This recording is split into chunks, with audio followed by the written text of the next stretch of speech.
প্রিয় শ্রোতা, আপনারা যারা আমাদের কথা শুনছেন সবাইকে শিশু, কিশোর কিশোরী ও নারী উন্নয়নে সচেতনতামূলক কার্যক্রমের আওতায় প্রজন্ম কথা অনুষ্ঠান থেকে জানাচ্ছি শুভেচ্ছা। এই অনুষ্ঠান প্রতি রবিবার সকাল 11:30 প্রচারিত হচ্ছে ইউনিসেফের সহযোগিতায় বাংলাদেশ বেতার কক্সবাজার থেকে FM 100.8 মেগাহার্জে। প্রিয় শ্রোতা, আমাদের আজকের পর্বে রয়েছে কৈশোরের বিপর্যয় রোধে অভিভাবকের ভূমিকা। অনুষ্ঠানটি গ্রন্থনা ও উপস্থাপনায় আছি আমি রোজনা আক্তার রোজি। কৈশোর জীবন গড়ার সঠিক সময়। শৈশবের আনন্দ পেরিয়ে কৈশোরে এসে যে প্রতিনিয়ত পরিবর্তন ঘটে তাকে স্বাগত জানিয়ে কিভাবে পরিবারের সদস্য বা অভিভাবকগণ সহায়তা করতে পারেন সেই সমাধানের পথ তৈরি করার জন্য মা বাবা বা অভিভাবকদের যুক্ত করে মতামত বিনিময় করতে আমাদের স্টুডিওতে আজ উপস্থিত আছেন একজন বিশেষজ্ঞ অতিথি, উম্মে সুরাইয়া আমিন, উপজেলা মহিলা বিষয়ক কর্মকর্তা, রামু, কক্সবাজার। উম্মে সুরাইয়া আমিন, আপনাকে আমাদের শ্রোতা বন্ধুদের পক্ষ থেকে জানাচ্ছি স্বাগত। ধন্যবাদ আপনাকে। প্রিয় শ্রোতা, রেডিওতে এবং মোবাইল ফোনে আমাদের অনুষ্ঠান শুনতে টিউন করুন বাংলাদেশ বেতার কক্সবাজার FM 100.8 মেগাহার্জে। আপনার স্মার্টফোনের গুগল প্লে স্টোর থেকে বাংলাদেশ বেতার অ্যাপ ডাউনলোড করে অনলাইনে শুনতে পারবেন বাংলাদেশ বেতার কক্সবাজার কেন্দ্রের অনুষ্ঠান। এছাড়া ফেসবুক পেজ এবং ইউটিউব থেকেও এই অনুষ্ঠান শুনতে পারবেন।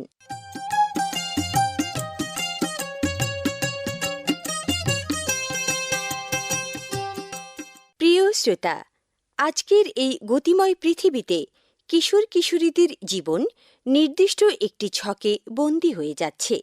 এই প্রজন্মকে তাদের স্বপ্ন পূরণের লক্ষ্যে এগিয়ে নিয়ে যেতে হলে জীবনের প্রতিটি ধাপে সিদ্ধান্ত নিতে হবে ভালোবাসা, সহযোগিতা এবং যুক্তি দিয়ে। এই বয়সে সামান্য অবহেলা, কটূক্তি, পারিবারিক সহিংসতা, যৌন নিপীড়ন, মানসিক চাপ, ভয় ইত্যাদি কারণে তাদের মধ্যে বাড়তে পারে অপরাধ প্রবণতা। কৈশোরের বিপর্যয় রোধে পারিবারিক শান্তিপূর্ণ পরিবেশ এবং নিয়ম শৃঙ্খলার ভেতর বেড়ে ওঠা খুবই প্রয়োজন। এই ধরনের পরিস্থিতিতে অভিভাবকের ভূমিকা নিয়ে শুরু হচ্ছে আজকের পর্ব কৈশোরে বিপর্যয় রোধ। এ পর্যায়ে আমি আমাদের আজকের অতিথিকে স্বাগত জানাচ্ছি। আমাদের যারা অতিথিবৃন্দ রয়েছেন আজকের আলোচনায় অংশগ্রহণ করার জন্য তাদের সাথে যুক্ত হতে। আজকে আমাদের এখানে উপস্থিত আছেন অভিভাবকবৃন্দ। কেমন আছেন আপনারা? আসলে কৈশোরের বিপর্যয় রোধে পরিবারের ভূমিকাটা খুবই গুরুত্বপূর্ণ। কৈশোরে অনেকের মধ্যে অনিয়ন্ত্রিত জীবনযাপন, সহিংস আচরণ এবং ঝুঁকিপূর্ণ পরিস্থিতি অনেক বড় বিপর্যয় ডেকে আনতে পারে। যেমন সময়মতো পুষ্টিকর খাবার না খেয়ে অসুস্থ থাকা, পরীক্ষার ফলাফল খারাপ করলে পড়ালেখা বন্ধ করে দেওয়া, স্কুল পালানো, মনের কষ্ট থেকে নিজের শরীরে আঘাত করা, মানসিক চাপে আশেপাশের মানুষকে অস্থির করে ফেলা, রাত জেগে থাকা, প্রতিশোধ পরায়ণ মানসিকতা এবং মা বাবার আদেশ অমান্য করে ঘর থেকে বের হয়ে যাওয়া। এই হঠাৎ পরিবর্তনগুলো মা বাবার মনে ভয় এবং আশঙ্কা তৈরি করে। এই সময় বাবা মায়েদের আরও সহনশীল এবং নিজের সন্তানের প্রতি যত্নশীল হওয়া প্রয়োজন। তাই এই ধরনের পরিস্থিতিতে আপনারা কি করেন এবং সমস্যা মোকাবেলা করেছেন তা নিয়ে আপনাদের অভিজ্ঞতা এবং গল্প শুনবো আমরা আজকে। যেমন, আপনি কি আপনার সন্তানকে মাত্রাতিরিক্ত নিয়ন্ত্রণ করতে চাইতেন বা এখনো চান? শুরুতে আমি একজন বাবার মতামত নিতে চাচ্ছি। নিয়ন্ত্রণ করতে চাইতাম, কিন্তু নিয়ন্ত্রণ করলে এটা আরও নিয়ন্ত্রণহীন হয়ে যায়। তাই এখন আমি চিন্তা করেছি বাবা হিসাবে ভালো পরামর্শ দিয়ে নিয়ন্ত্রণটা রক্ষা করার জন্য। ও খোলামেলা চলবে, ভালোভাবে চলবে। আমার থাকবে শুধু পরামর্শ, গাইডলাইন, সে যেন ভালো রাস্তায় থাকে, রাস্তাটা দেখিয়ে দেওয়া এবং তাকে সাপোর্ট করা। আপনি যে প্রথমে বললেন পুষ্টিকর খাবার, তাকে টেনশন মুক্ত রাখা, তাকে রাস্তা দেখিয়ে দেওয়া, ভালো পরামর্শ দেওয়া, গাইডলাইন ধরিয়ে দেওয়া। আমি এখন এটাই চিন্তা করতেছি, আমরা যদি সবাই মিলে, আমার ছেলে হোক, সেটা অন্যজনের ছেলে হোক, আমরা এজ এ গার্ডিয়ান হিসাবে আমরা যদি তাকে একটা সঠিক, সুন্দর, নৈতিক শিক্ষার মাধ্যমে যদি একটা রাস্তা ধরিয়ে দিতে পারি, আমি মনে করি সে ওই রাস্তা দিয়ে তার একটা লক্ষ্য যেটা আমাদের সুনাগরিক হিসাবে গড়ে উঠবে বলে আমি মনে করি। হ্যাঁ, ধন্যবাদ আপনাকে। এখন আমরা একজন মায়ের উত্তর শুনি। আসলে মাত্রাতিরিক্ত নিয়ন্ত্রণ করা তো ঠিক না। নিয়ন্ত্রণ করতে চাইতাম, নিয়ন্ত্রণ করতে চাইলে হিতে বিপরীত হয়ে যায়। তো এখন কি করছি, আমি ওর সাথে একদম ফ্রাঙ্কলি কথা বলি মেয়ের সাথে। তো কথা বলে মেয়েকে বলি যে, আমি একটু উদাহরণ দিয়ে বলি, আমার মেয়ে পরীক্ষা দিছে, পরীক্ষার পর খাতা যখন দিছে, মেয়ে আমাকে খাতা দেখাইতে যাচ্ছে না। তো বলি যে, মা কেন তুমি আমাকে খাতা দেখাবে না? তুমি প্রথমবার না পাইছো, সেকেন্ড টাইম পাবে, তুমি তো চেষ্টার কোনো ত্রুটি করতেছো না, তাহলে তুমি এভাবে যদি এগোও তাহলে তুমি কি সামনের দিকে অগ্রসর হবে। তখন মেয়ে বললো যে আচ্ছা তাহলে মা খাতা আনি। তখন হেসে বললো যে মা দাও তোমার খাতাটা দেখো। তাহলে আমার পজিটিভ কথা বলার সাথে ওর কি হয়ে গেল, আরও উৎসাহ পেলো, যে বলো যে মা ঠিক আছে মা আমি খাতা, তাহলে বাবাকে বলবে না। আচ্ছা কেন মা বাবাকে বলবো না? তুমি আমাকে যখন দেখাইছো তোমার বাবাকেও দেখাইতে হবে, তোমাকে কিছু বলবে না। তুমি এই সময় যে এত নাম্বার পাইছো, ধন্যবাদ তোমাকে বাবা, হ্যাঁ তুমি সামনে আরও ভালো করবে, তাহলে এভাবে তুমি এগোতে পারবে। আসলে মা বাবা নিয়ন্ত্রণ করে কোনো কিছু হয় না, আসলে আদর দিয়ে যত্ন করে ওদের বন্ধু হয়ে আসলে অনেক কিছু করতে হয়। এরপরে আপনি কি তাদের সাথে কথা বলে এই ধরনের আচরণের কারণ জানতে চেয়েছেন? একজন বাবার উত্তর যদি শুনি আমরা এখন। আসলে ওই ধরনের আমার সন্তানের সাথে কটূক্তিমূলক আচরণ করে আমরা কোনো সময় জানতে চাইনি। যা জানতে চেয়েছি আসলে বিষয়টা হচ্ছে যে মানে বন্ধুর মতো হয়ে তার কাছে আপন হতে চেয়েছি। প্রথম দিকে আমরা বুঝতাম হয়তো শাসন করে যে কাজটা হতো, তখন তার কাছে একটা ভীতি অবস্থা কাজ করতো, তখন সেই লুকাতে চাইতো। যখন আমি দেখলাম যে না, ওই চ্যাম্পল থেকে আমরা বেরিয়ে এসে যখন দেখলাম যে তার কাছে বন্ধু হয়ে, মা তুমি এই কাজটা তুমি কি করছো, এইভাবে করছো, এরকম করলে ভালো হতো, এই ধরনের যখন মানে আমি কাজটা করে আসছি, তখন সে নিজ থেকে তার অবস্থানগুলো খোলাখুলি বাবার সাথে শেয়ার করে নিত, যে কারণে সেটা তার কাছ থেকে তার সমস্যাগুলো ফাইন্ড আউট করতে সহজ হতো। এইভাবে আমরা ওকে সহযোগিতা করতাম। আচ্ছা, অভিভাবক হিসেবে, মা বাবা হিসেবে আপনি বা আপনারা তাদের কোনো আচরণ পরিবর্তনের জন্য সহায়তা করেছেন কিনা? করলে কিভাবে করেছেন? একজন মায়ের উত্তর শুনি। মেয়েকে ধরেন এই অবস্থায় একটু কিছু বলতে গেলেই মেয়ে রেগে যায়। আরে মা তুমি রেগে যাও কেন, এত রেগে যাও কেন? পজিটিভলি বললেও রেগে যায়, নেগেটিভলি বললেও রেগে যায়, মা এভাবে হবে কেন? তখন আমাকে মেয়ে বলতেছে যে মা আমি কোনোভাবেই নেগেটিভটা নিতে পারি না। আচ্ছা মা আমি তো তোমাকে নেগেটিভলি কিছু বলতেছি না, পজিটিভলি বলতেছি, মা তুমি এভাবেই চলো। আজকে আসলাম মেয়ে, আজকে আসার মুহূর্তে বললাম যে মেয়ে বলতেছে যে মা আমি স্কুলে যাব না। কেন মা স্কুলে যাবে না কেন? তারপর আবার বলতেছে যে মা যাবো, হঠাৎ করে মত চেঞ্জ করে ফেললো। তো মেয়ে বললো যে হ্যাঁ তাহলে যাও। কী জন্য যাচ্ছে এখন? যে ক্লাস 10-এর মেয়েদের নাকি প্রতিদিন স্কুলে না গেলে দাঁড় করাইয়া রাখে।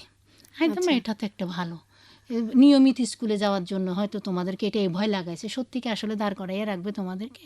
যাওয়া নিয়মিত স্কুলে যাবে। একজন নিয়মিত স্কুলে গেলে স্টুডেন্টের অনেক অনেক বেশি কি হয়, ডেভেলপ হয় মেয়েদের। তো তখন থেকে মেয়ে বললো যে মা তুমি একটুতেই রেগে যাবে না, তুমি একটু শান্ত হয়ে আমার কথাগুলো শুনবে। মেয়ে আমার সাথে সব কিছু শেয়ার করে, আমি পজিটিভলি বললে ও সবসময় আসলে একটা জিনিস মানতে চেষ্টা করে, খুব আগ্রহ ভরে শুনতে চায় মেয়েটিকে। যদি আমি পজিটিভলি গাইড করি, পজিটিভলি যদি বোঝাই, মেয়ে সবগুলো শুনে। আসলে এখন দেখতেছি যে নেগেটিভ কিছু বলা যাবে না, বর্তমান প্রজন্মকে নেগেটিভ কিছু বলা যাবে না। যদি আমরা ভালোভাবে কাউন্সিলিং করতে জানি, আমরা সঠিক পথে তাদেরকে কি পারবো এগোতে পারবো, যদি বন্ধুসুলভ আচরণ করি আমরা ওদের সাথে। একজন বাবা যদি বলেন। আসলে আমার 2 মেয়ে 1 ছেলে। বড়টা মেয়ে, মেয়েটা আমার খুব আদরের। ছোটোকাল থেকে মায়ের থেকে আমাকে বেশি আদর করতো, আমি মেয়েকে খুব আদর করতাম। তো মেয়ে আমার আদর পেয়ে পেয়ে এমন হয়ে গেছে যে বলার মতো না, কোনো কথাই শুনতে চায় না। বর্তমানে ক্লাস 8-এ পড়ে। 7ম শ্রেণী পর্যন্ত খুব বকাঝকা করেছি, বকাঝকা করলেও কোনো কাজ হচ্ছে না। উনি ওনার মতো চলতে আছে, কিশোর বয়সে পা দিয়েছে। তো এখন থেকে চিন্তা করতেছি আমার মেয়েকে আমি নর্মালভাবে কথা বলে, স্বাভাবিকভাবে কথা বলে ওনাকে একটু আয়ত্তে আনার জন্য। তো এখন আমার মেয়ে আস্তে আস্তে অনেক পরিবর্তনের দিকে এগিয়ে আসছে। আমি এমনভাবে কথা বলতেছি আমার মেয়ের সাথে, রাগ করে না। আগে কিন্তু বকাঝকা করতাম, এখন একটু কমিয়ে ফেলেছি, যার ফলে আমার মেয়ে এখন অনেক উন্নতির পথে। আসলে কৈশোরের যে বয়সটা, ওই বয়সে মা বাবা যদি তাদের প্রতি খুব বেশি দোষারোপ করেন, শাসনের ক্ষেত্রে সহিংস আচরণ বা শারীরিকভাবে আঘাত করেন, এবং পরিবার যদি শান্তিপূর্ণ পরিবেশে না থাকে, তবে তাদের মধ্যে অপরাধ প্রবণতা বাড়তে পারে। আবার পরিবারের সন্তানের নিজস্ব স্থানটি তার মানসিক গঠনে অপরিসীম প্রভাব বিস্তার করে। এছাড়া নৈতিকতা ও মূল্যবোধের শিক্ষা না পেলে অনেকের মধ্যে মিথ্যাচার, স্বেচ্ছাচার, যানবাহনে বিনা টিকেটে ভ্রমণ, ভাঙচুর, অশুভ আচরণ, পর্নোগ্রাফি, যৌন হয়রানি, বুলিং এবং মাদক বা অন্য কোনো নেশায় জড়িয়ে পড়া, স্বেচ্ছাচারী জীবনযাপন, আত্মবিশ্বাসের অভাবে অনেক বড় বিপর্যয় বাড়তে পারে। এই বিষয়ে আজকে আমরা আপনাদের অভিজ্ঞতা এবং গল্প শুনবো। যেমন কৈশোরের নৈতিকতা ও পারিবারিক মূল্যবোধের শিক্ষার জন্য আপনারা মা বাবা বা অভিভাবক হিসেবে কোন ধরনের উদ্যোগ নিয়েছেন? যদি তাদের মধ্যে কেউ একমাত্র সন্তান, প্রথম ও কনিষ্ঠ সন্তান হয়, তবে অত্যধিক আদর ও প্রশ্রয় পেয়ে উশৃঙ্খল হয়ে যাওয়ার আশঙ্কা আছে কিনা, আপনাদের অভিজ্ঞতা কি বলেন? তাদের কথা ও যুক্তি কি মনোযোগ দিয়ে শোনার চেষ্টা করেন, নাকি তাদের প্রতি খুব বেশি দোষারোপ করেন, শাসনের ক্ষেত্রে সহিংস আচরণ করেন? কোন কোন ক্ষেত্রে মেনে নিতে পারেন, আবার কোথায় কোনো কাজগুলো মেনে নিতে কষ্ট হয়? এখন আমরা আপনাদের থেকে উত্তর শুনবো। প্রথমে একজন বাবা উত্তর দেন। আসলে কৈশোরের সময় থেকেই নৈতিক শিক্ষার যেটা প্রয়োজন সেটা আমি ব্যক্তিগতভাবে কেয়ার করেছি। আমরা মা বাবা হিসাবে এই আমার সন্তানের ধর্মীয় শিক্ষা যেটা প্রয়োজন আমি ছোটকাল থেকে তাকে দিয়েছি। এই জন্য আমি মনে করি সে অনেক বেশি এ ব্যাপারে অ্যালার্ট, সচেতন। দ্বিতীয় কথা হলো যে একমাত্র সন্তান হিসাবে আসলে যে বিষয়টা আমার বলা দরকার, তাকে তো আদর যেটা আমরা দিই, ব্যক্তিগতভাবে আমি আসলে আদর বেশি করি। আদর করার কারণে যেটা হয়েছে, সে আমি মনে করেছিলাম আমার একটা স্ট্র্যাটেজি, কৌশল যেটা, সেটা হচ্ছে শাসনের চেয়ে আদর দিয়ে, ভালোবাসা দিয়ে তাকে একটু এগিয়ে নিয়ে যাওয়া। এটার ফল আমি নিজেও পেয়েছি। যখন মা তাকে মানে একটু একটু শাসন করে, আমি সেই ক্ষেত্রে গিয়ে আদর করি।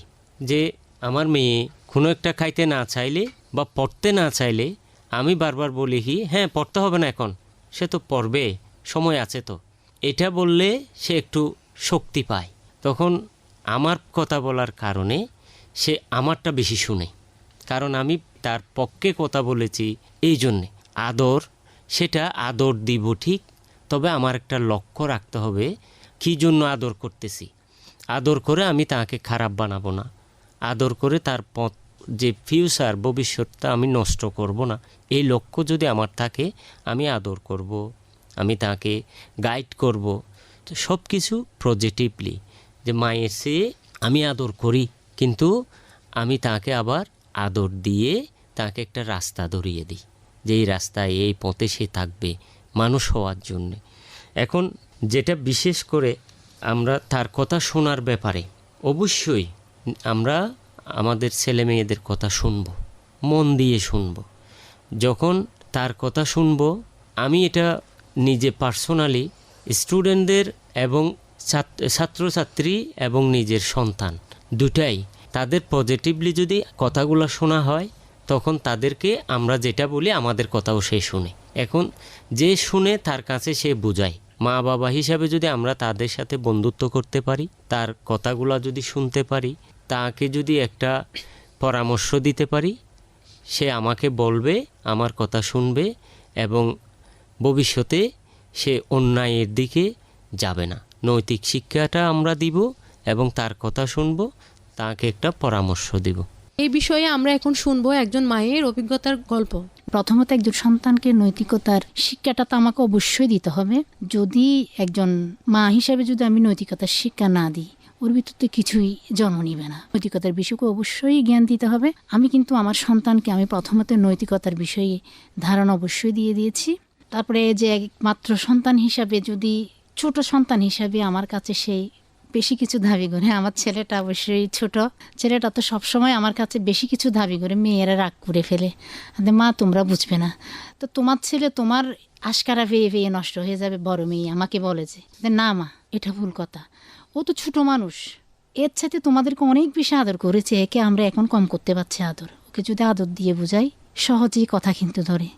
তখন আমার ছেলেকে বলি যে তোমার আপুরা তো অনেক বেশি ভালো, বাবা তুমি আরেকটু যদি মন দিয়ে পড়ালেখা করো তোমার আপুদের চাইতে অনেক ভালো হতে পারবে।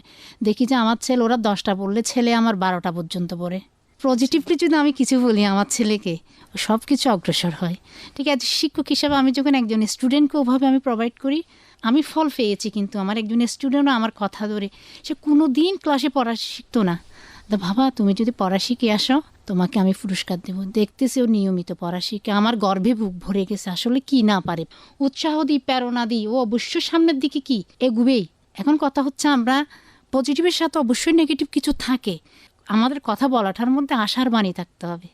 আশাটা যদি আমি যদি স্বপ্ন ভালোভাবে দেখাইতে পারি, ও আমার কথাটা অবশ্যই ধরবে। ওদের কথাটা প্রথমে মনোযোগ দিয়ে অবশ্যই শুনতে হবে, ওরা কি চাচ্ছে, ওদের কথা বলার মধ্যে ওরা কি বলতে চাচ্ছে আমাকে প্রথমত কতটা বুঝে ওর কথাটার উত্তরটা আমাকে দিতে হবে। ও যে কথা বলতে চাচ্ছে সেই কথার আলোকে আমাকে ওকে স্বপ্ন দেখাইতে হবে। আমি যদি স্বপ্নের দিকে ধাবিত করতে পারি, ওর কথার উত্তর যদি আমি যথাযথ দিতে পারি, তাহলে ও আরও কি হয়ে যাবে, মনোযোগী হবে। ধন্যবাদ আপনাকে এত সুন্দরভাবে আপনার অভিজ্ঞতা তুলে ধরার জন্য। আসলে যারা আমরা অভিভাবক আছি বা আমাদের সবারই যাদের সন্তান আছে, সব সন্তানকে কিন্তু আমাদের আদর ভালোবাসা দিয়ে প্রাতিষ্ঠানিক শিক্ষার পাশাপাশি পারিবারিক শিক্ষাটাও কিন্তু অনেক গুরুত্বপূর্ণ। সেই সাথে আমাদের কিন্তু নৈতিক শিক্ষাটাও ওদেরকে দিতে হবে। এই যে আজকের কিন্তু ওই যে স্মার্টফোন সবার হাতে হাতে আছে, স্মার্টফোন যদি লাগে আমার বাচ্চাদেরকে দিব, কিন্তু আমার একটু খেয়াল রাখতে হবে যে ওরা যেন স্মার্টফোনটা ভালো কাজে ব্যবহার করে, খারাপ কাজে যেন এটা না নিয়ে যায়। সেটা অবশ্যই আমাদের, আপনারা যারা অভিভাবক আছেন সেদিকে খেয়াল রাখবেন। এবং আমরা যারা গভর্নমেন্টের কর্মচারী হিসেবে আমরা যখন উঠান বৈঠকে বা বিভিন্ন জায়গায় যাই, আমরা কিন্তু এসব বিষয় বলে থাকি। প্রাতিষ্ঠানিক শিক্ষা তো অবশ্যই দরকার আছে বাচ্চা কাচ্চার জন্য, সে তার পাশাপাশি পারিবারিক শিক্ষাটাও খুব গুরুত্বপূর্ণ এবং নৈতিক শিক্ষাটাও খুব ইম্পর্টেন্ট। যেহেতু কিশোর কিশোরীরা এই সময়ে বিভিন্ন পরিবর্তনের ভিতর দিয়ে যেতে থাকে, তাই তাদের মধ্যে অপার সম্ভাবনার পথ তৈরি হতে থাকে এবং মানসিক বিকাশ ও সৃজনশীল চিন্তার ধারা বইতে থাকে। যে কোনো সিদ্ধান্তগুলোকে মেনে নিতে, নিজের মতামতকে জোরালোভাবে প্রকাশ করতে শুরু করে। এই বয়সে কিশোর কিশোরীদের মনে তাদের নিজেদের সম্পর্কে বিভিন্ন ধরনের চাপ সৃষ্টি হয়। বাবা মায়ের বন্ধুত্বপূর্ণ আচরণ, ভাই বোনদের সাথে আন্তরিক সম্পর্ক এবং খোলামেলাভাবে কথা বলার পরিবেশ না পেলে তাদের মনে জমে থাকা কৌতূহল ও কষ্ট নিয়ে থেকে বিপর্যয় বাড়তে থাকে। তাদের জীবনে অবসর ও বিনোদনের সুযোগ থাকা খুবই প্রয়োজন। সৃজনশীল ও সৃষ্টিশীল কাজে যত বেশি যুক্ত থাকবে, তারা বিপর্যয়ের দিকে কম ধাবিত হতে পারে। এই বিষয়ে আমরা আপনাদের অভিজ্ঞতার গল্প শুনব। কৈশোরে তাদের মনে জমে থাকা কৌতূহল ও কষ্ট কমানোর জন্য বাবা মায়ের বন্ধুত্বপূর্ণ আচরণ অনেক প্রয়োজনীয়। কোন কোন বিষয় নিয়ে খোলামেলাভাবে আলোচনা করার পারিবারিক পরিবেশ আছে বা পরিবেশ তৈরি করা প্রয়োজন। কৈশোরে সৃজনশীল ও সৃষ্টিশীল কাজে যুক্ত থাকার জন্য কি কি সুবিধা পারিবারিক পরিবেশে রয়েছে। যদি তারা নাটক, গান, গল্প লেখায় অংশগ্রহণ করে এবং অবসর সময়ে খেলতে চায়, তবে কি তা সমর্থন করবেন? আমরা এখন আপনাদের অভিজ্ঞতার গল্প শুনব। শুরুতে একজন মায়ের গল্প শুনবো আমরা। কৈশোরে সৃষ্টিশীল এবং সৃজনশীল কাজের জন্য যে সুবিধাগুলো পরিবার থেকে দেওয়া প্রয়োজন, আমার মতে সেটা অবশ্যই একটা ইতিবাচক প্রভাব একজন শিক্ষার্থী, একজন কিশোর, একজন কিশোরীর মনে অবশ্যই থাকবে। কারণ নিজের অভিজ্ঞতা থেকে বলছি, স্কুল থেকে ফিরে আমার মেয়ে যখন তাদের অবসর সময় থাকে, পড়ালেখার যে সময়টাতে একটু চাপ কম থাকে, বিশেষ করে ছুটির দিনের আগে, সে চায় যে 2 দিন তো মাঝখানে সময় আছে, হয়তো আমি এর মাঝে কিছু এমন করতে পারি যেটা আমার নিজের জন্য আমি কিছু শিখতেও পারবো বা এটা দেখার মতো এমন কিছু একটা থাকবে। তো সেক্ষেত্রে প্রথমে সে চায় যে এটা তোমার জানা আছে কিনা মা, হ্যাঁ এটা এভাবে করা যেতে পারে কিনা, তুমি কি জানো যে এটা কিভাবে করতে হয়। যেমন ধরেন একটা হয়তো সে কোনো ফুলদানি বানাতে চাচ্ছে, সেটা অবশ্যই একটা সৃজনশীল কাজ। সেই ফুলদানিটার মধ্যে সে হয়তো ফুলদানির মতো করে সে কলমদানি বানাতে পারবে, অন্য একটা পারবে। এখন সেই জন্য সে চায় যে আমার এমন কিছু লাগবে, যে আমার তো কিছু উপকরণ লাগবে, আমার হয়তো আঠা, তারপরে কাগজ, রঙিন কাগজ না, আমার পরিত্যক্ত কোনো কিছু থাকতে পারে কিনা। তো সেই জিনিসটা প্রথমেই যদি সে আমার কাছে পরামর্শ নিতে আসে, তখন আমি করি কি যে হ্যাঁ তুমি আগে চেষ্টা করে দেখো, হ্যাঁ পারবে, এটা তো অবশ্যই সুন্দর। আর সে যে জিনিসটা তৈরি করেছে সেটা দেখে যদি বলি যে হ্যাঁ এটা তো অনেক সুন্দর হয়েছে, তুমি তো আরও অনেক কিছু করতে পারবে চাইলে। এই যে ছোট্ট একটা ফুলদানি বা কলমদানি থেকে শুরু করে তার যে কোনো সৃজনশীল কাজে যখন আমি তাকে উৎসাহমূলক বা প্রেরণাদায়ক কোনো কিছু বলি, সে এটা অনেক স্বতঃস্ফূর্তভাবে সেটাকে সে গ্রহণ করে। এবং আমার কাছে মনে হয়েছে, আমি একজন মানে পর্যবেক্ষণের মাধ্যমে আমি যেটা দেখতে পেরেছি যে সেটা একটু আরও উন্নত করার চেষ্টা করছে। বিশেষ করে তখন তার সহপাঠীদের সাথে সে এই জিনিসটা শেয়ার করে যে হ্যাঁ মায়ের সাথে এটা প্রথমে আমি শেয়ার করছি যে আমার আম্মাও তো বলছে এটা অনেকটা সুন্দর হয়েছে, তোমরা কি বলো। তাহলে তারাও সেটা বুঝতে পারছে। শ্যুট করে তো আমি প্রথমে কখনো বলে না যে তুমি নষ্ট করতে পারবে না বা তোমাকে দিয়ে এটা হবে না, তোমাকে দিয়ে অবশ্যই হবে, তোমাকে দিয়ে সব কিছুই হবে। তার মধ্যে কি যে জিনিসটা সম্ভাবনাময় যে জিনিস আছে সেটা তুলে ধরার জন্য আমার একজন মা হিসেবে আমার কাছে মনে হয় যে ওকে অবশ্যই উৎসাহ দেওয়াটা আমার উচিত, এবং আমি সেটা করি। ঠিক তেমনি প্রত্যেকটা সন্তানের ক্ষেত্রে গিয়ে একজন মা হিসেবে আমি মনে করি যে তাদের যে কোনো ধরনের সৃষ্টিশীল এবং সৃজনশীল কাজে আমার দেওয়া উৎসাহমূলক কথাগুলা তাকে অনেক বেশি প্রভাবিত করে এবং তাকে উন্নত করে। ধন্যবাদ আপা আপনাকে। এখন আমরা একজন বাবার অভিজ্ঞতার গল্প শুনবো। মানুষের সাধারণত 4টা জীবনকাল থাকে, একটা শিশুকাল, একটা কৈশোরকাল, একটা যৌবনকাল আর একটা বৃদ্ধকাল। তা আমার বাচ্চার কথা বলি আমি প্রথমে। আমার বাচ্চারা এখন 2টা বাচ্চা এখন কৈশোরী জীবনে পা বাড়িয়েছে। তাদের আচরণ শিশুকাল থেকে একটু একটু পরিবর্তন হচ্ছে। মনে করেন বাবা মায়ের কথা অনেকটা শুনতে চাচ্ছে না। আমরা মা বাবা দুজনে মিলে সিদ্ধান্ত নিলাম তাদের সাথে বন্ধুসুলভ আচরণ করতে হবে। এখন আমি কি করি, ঘরের মধ্যে হারমোনিয়াম আছে, তবলা আছে, বাচ্চা 3টাকে নিয়ে আমি বসি। ওরা গান করলে তাদের সাথে সাথে আমরা মা বাবা দুজনেই করি। কারণ এটা করি তাদেরকে আনন্দ দেওয়ার জন্য। আমার মেয়ে বড়টা নাচ করে, তো মেয়ের সাথে সাথে আমিও নাচ করি। তখন বাচ্চারা আনন্দ পায়, বলে যে বাবারা তো এখন আমাদেরকে বকা দিচ্ছে না, মা বকা দিচ্ছে না, আমাদের সাথে বন্ধুসুলভ আচরণ করছে। মাঝে মাঝে বিভিন্ন জায়গায় তাদেরকে ঘুরিয়ে তাদের মনটা খুশি করার জন্য, তাদের আনন্দ দেওয়ার জন্য বিভিন্ন জায়গায় নিয়ে যায়। তখন বাচ্চাদের মন অনেকটা প্রফুল্ল থাকে। তো মাঝে মাঝে বাড়িতে বিভিন্ন ধরনের রেসিপিও করি। এতে বোঝা যাচ্ছে যে আমাদের বাচ্চাদের মন আগের থেকে আগে কথা শুনতো না, মানে মা বাবার কথা অনেকটা মানতে চাইতো না। এখন কিন্তু তারা বন্ধুসুলভ আচরণের কারণে মানে অনেকটা পরিবর্তনের দিকে এগুচ্ছে, মানে ভালো দিক দিয়ে যাচ্ছে, খারাপ দিক দিয়ে যাওয়ার সম্ভাবনা দেখতে পাচ্ছি না তেমন। এটাই আমার বাচ্চাদের নিয়ে গল্প। ধন্যবাদ আপনাকে আপনার এত সুন্দর অভিজ্ঞতার গল্প এখানে বলার জন্য। আসলে জন্মের পরপরই অনেক অভিভাবকগণ সন্তানের ভবিষ্যৎ নির্ধারণ করে ফেলার চেষ্টা করেন। আসলে আমাদের সবারই উচিত মা বাবা হিসেবে বাচ্চাদেরকে বিভিন্ন সৃজনশীল কাজে উৎসাহিত করা। ছবি আঁকা হতে পারে, সে যদি বিভিন্ন ধরনের ক্রাফটিংয়ের কাজ করে, বা আবৃত্তি হতে পারে, গান হতে পারে, নাচ হতে পারে। এসব সৃজনশীল কাজে যদি আমরা মা বাবারা যদি বাচ্চাদেরকে উৎসাহিত করি, তাহলে বাচ্চাদের সৃজনশীল উন্নতি যেমন হবে, তেমনি তাদের হচ্ছে যে বোরিং ফিলটা আর আসবে না। এখন তো আসলে বিশ্বায়নের যুগে আমরা মা বাবারা সবাই কিন্তু অনেক ব্যস্ত থাকি, এবং সামান্য সময় যদি বের করে যদি আমরা বাচ্চাদেরকে সময় দিই এবং তাদের এসব সৃজনশীল কাজে যদি উৎসাহিত করি, তাদেরকে যদি মোটিভেট করি, তাহলে বাচ্চাদের কৈশোর জীবনটা অনেক সুন্দর হয় এবং অনেক পরিপূর্ণ হয়। আমরা আপনাদের কাছ থেকে আরও শুনবো বন্ধুদের ও স্কুলের কথা জানতে কি করবেন আপনারা। শুরুতে আমরা একজন মায়ের কথা শুনবো। এই যে বন্ধুদের কথা জানতে প্রথমে মেয়ের থেকে জানতে চাইবো, মা তোমাদের স্কুলের অবস্থা কেমন, কিভাবে তোমার সময় কাটে, ক্লাস হয়, তোমার বান্ধবীরা কেমন, ওভাবেই প্রশ্ন করব। মেয়ে তখন উত্তর দিবে, তো আমার বান্ধবী এটা এরকম, ওটা এরকম। তো জানতে চাইলে ওখানে যদি একটা বান্ধবীর কথা তুলে ধরলো যে মা ওই বান্ধবীটা একটু বেশি কথা বলে বা ওর আচরণটা আমার ভালো লাগে না, মা ঠিক আছে মা, তুমি ওর সাথে ভালো আচরণ করে ভালো পরামর্শ দিয়ে তুমি তোমার মতো করে বুঝাবে ওকে। বুঝালে দেখবে যে ও তোমার মতো, তোমার সাথে মোটামুটি মিলে যাচ্ছে, তোমার সাথে কখনো খারাপ আচরণ করবে না। দেখতেছো ওর কোনো নেগেটিভ কোনো আচরণ দেখতেছো, তুমি সুন্দর পরামর্শ দিয়ে তুমি ওকে কী করবা, তোমার মতো করে গড়ে তুলবা। এরকম ভালো পরামর্শ দিই আর। পরিবারের গুরুত্ব উপলব্ধি করতে পারার জন্য কি করবেন, একজন বাবার কথা শুনবো। পরিবার হচ্ছে একজন মানুষের প্রথম শিক্ষা প্রতিষ্ঠান। আমি মনে করি ওই পরিবার থেকে যে শিক্ষাটা সে অর্জন করবে, সেই শিক্ষাটাই জীবনে তার বারবার কাজে লাগবে। এই ক্ষেত্রে পরিবারের গুরুত্বটা সন্তানকে বোঝানোর জন্য শিক্ষক নয়, মা বাবার দায়িত্বটাই বেশি।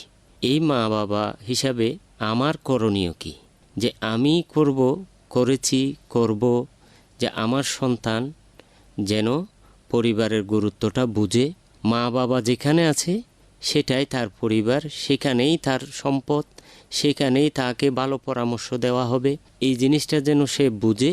আমি সেভাবে আমার সন্তানকে মোটামুটিভাবে ধারণা দিয়েছি। আমি মনে করি সবারই ধারণা দেওয়া দরকার যে পরিবারে মা বাবা তোমাকে যে কথাগুলো বলে এটা কখনো তোমার খারাপের জন্য নয়। তোমাকে শাসন করলেও সেটা তোমার ভালোর জন্য, তোমাকে পরামর্শ দেয় এটা তোমার ভালোর জন্য, তোমাকে খাবার দেয় তোমার ভালোর জন্য। অনেকে কিন্তু খাবার খেতেও চায় না ঠিক সময়ে। মা বাবার একটা মূল জিনিস হলো সন্তানকে সঠিক সময়ে খাবার দেওয়া, যেন সে উৎসাহিত হয়, পুষ্টিকর খাবার দেওয়া, বিশেষ করে খাবারটা খেয়ে সে পড়ালেখা যেন ঠিকভাবে করতে পারে সেদিকে নজর রাখা। তাই পরিবারটার বিষয়ে সব সময় সে যেন পজিটিভ এবং ভালো ধারণা রাখে, তার ব্রেনে নলেজে সেই জিনিসটা ঢুকিয়ে দেওয়া আমাদের একান্ত দায়িত্ব। ধন্যবাদ আপনাকে। যেন বিপর্যয় বা ঝুঁকিপূর্ণ আচরণের দিকে না যায়, তবে কি করা প্রয়োজন? আমরা একজন মায়ের কথা শুনবো। বিপর্যয় বা ঝুঁকিপূর্ণ আচরণের দিকে না যাওয়ার জন্য আমার মতে একজন সন্তানের কাছে তার মা বাবাকে সবচেয়ে বেশি গুরুত্বপূর্ণ ভূমিকা রাখতে পারে, যে সে যেন কি কাজটা করছে তাকে সবসময় তাকে অনুসরণ করা মানে নয় যে 24টা ঘন্টা তাকে যে তোমাকে আমি খেয়াল করছি তুমি কি করছো, এমন না। সে যেন বুঝতে না পারে যে সে কি করছে। আসলে একটা সন্তান যখন স্বাভাবিক থেকে কোনো অস্বাভাবিক আচরণ করা যখন শুরু করে, তখন কিন্তু আমরা বাবা মায়েদের উচিত যে এটা কেন হচ্ছে সেই জিনিসটা, সে কি তার পারিপার্শ্বিকতার কোনো প্রভাব পড়ছে, কি কারণে এমন হচ্ছে, সেই জিনিসটার জন্য সর্বপ্রথম তার কাছে জানতে চাওয়ার চেয়ে যখন অন্য কারো কাছে জানতে চাওয়া হয় তখন সেটা নেতিবাচক একটা প্রভাব ফেলে। কেন সে মা বা বাবা কেন এমন করলো, আমার কাছে তো আগে জিজ্ঞেস করতে পারতো। এটা বিষয়টা হয়তো এমন না, প্রথমে তার কাছ থেকে খোলাগুলিভাবে যা তুমি কি কোনো অসুবিধা বোধ করছো, তোমার কোনো বিষয়ে এমন কোনো বিষয় তুমি আমাকে নির্ভয়ে বলতে পারো। বাইরের মানুষ যখন তার কাছে কোনো কিছু জানতে চাইবে, তার চেয়ে অনেক অনেক বেশি সে যেন একটা ওই মানে খুব যেন নিজেকে সে কোনো রকমের ভয় ভীতি না পেয়ে সেটা সবচেয়ে বেশি আগেই বলতে পারবে তার বাবা মাকে। তো সেই জন্য আসলে আমার মতে বন্ধু সুলভ আচরণটাই কিন্তু যে কোনো ধরনের বিপর্যয় বা ঝুঁকিপূর্ণ আচরণ থেকে রক্ষা করতে পারে আমার মতে। আসলে মা বাবাই হচ্ছে যে আমাদের সবার ভরসার আশ্রয়স্থল। মা বাবাই যেন আমাদের বেস্ট ফ্রেন্ড হতে পারেন, এই মেসেজটাই যেন আপনারা আপনাদের সন্তানদেরকে দেন। আমি তোমার প্রকৃত বন্ধু, আমি তোমার ভরসার আশ্রয়স্থল, এটা যেন আপনারা দেন। আর আপনাদেরকে আমি একটু বলে রাখি, আমাদের সরকারি সহযোগিতায় কিন্তু অনেকগুলো কিশোরী ক্লাব আছে। ওখানে কিন্তু বাচ্চাদেরকে অনেক সৃজনশীল উন্নয়নের জন্য অনেক কিছু অ্যাক্টিভিটিস আছে ওখানে, আবৃত্তি, নাচ, গান, এবং ওদেরকে কিন্তু আত্মরক্ষার জন্য কিন্তু মার্শাল আর্টও শেখানো হয়। তো আপনারা সেসব ক্ষেত্রেও কিন্তু ওইসব কিশোরী ক্লাবগুলোতেও বাচ্চাদেরকে দিতে পারেন। প্রিয় শ্রোতা, আপনারা এতক্ষণ শুনলেন বিশেষজ্ঞ অতিথিকে যুক্ত করে মা বাবা ও অভিভাবকের সাথে আলোচনামূলক অনুষ্ঠান প্রজন্ম কথা। এই অনুষ্ঠান প্রচারিত হচ্ছে ইউনিসেফের সহযোগিতায় বাংলাদেশ বেতার কক্সবাজার থেকে FM 100.8 মেগাহার্জে। প্রিয় শ্রোতা, আজ এ পর্যন্তই। আপনারা শুনলেন শিশু ও নারী উন্নয়নে সামাজিক সচেতনতামূলক কার্যক্রমের আওতায় প্রজন্ম কথা অনুষ্ঠান। যারা অনুষ্ঠানটি শুনেছেন, আমাদের সাথে যুক্ত ছিলেন, তাদের প্রত্যেককে জানাই আন্তরিক ধন্যবাদ। প্রিয় শ্রোতা, এই অনুষ্ঠানটি প্রচারিত হচ্ছে ইউনিসেফের সহযোগিতায় বাংলাদেশ বেতার কক্সবাজার থেকে FM 100.8 মেগাহার্জে। বাংলাদেশ বেতার কক্সবাজার কেন্দ্র ফেসবুক পেজে অনুষ্ঠান সম্পর্কে সুনির্দিষ্ট মতামত জানাতে পারেন। কিশোর কিশোরী শ্রোতা ক্লাবের সদস্যরাও সরাসরি অনুষ্ঠান সম্পর্কে মতামত জানাতে পারবেন। প্রিয় শ্রোতা, আজকের মতো এখানেই বিদায় নিচ্ছি। সকলের সুস্থতা কামনা করে শেষ করছি আজকের পর্ব কৈশোরের বিপর্যয় রোধ। এ বিষয়ে মা, বাবা, অভিভাবক এবং শিক্ষক সবাইকে আরও যত্নশীল হতে হবে। প্রত্যেক শিশুরই সুস্থ ও সুন্দর পৃথিবীতে বেঁচে থাকার অধিকার রয়েছে। পরবর্তী অনুষ্ঠান নতুন কোনো বিষয়ে প্রতি রবিবার সকাল 11:30 শোনার আমন্ত্রণ রইল। শ্রোতা বন্ধুরা, জানিয়ে রাখি আজকের অনুষ্ঠানটি প্রচার ও সহযোগিতায় ছিলেন গ্রন্থনা ও উপস্থাপনায় রোজিনা আক্তার রোজি, রেকর্ডিং ও সম্পাদনা কেংরি রাখাইন। অনুষ্ঠানটি প্রযোজনা করলেন আহমেদ মুনতাসির মুইজ চৌধুরী এবং তত্ত্বাবধানে মোহাম্মদ আশরাফ কবির।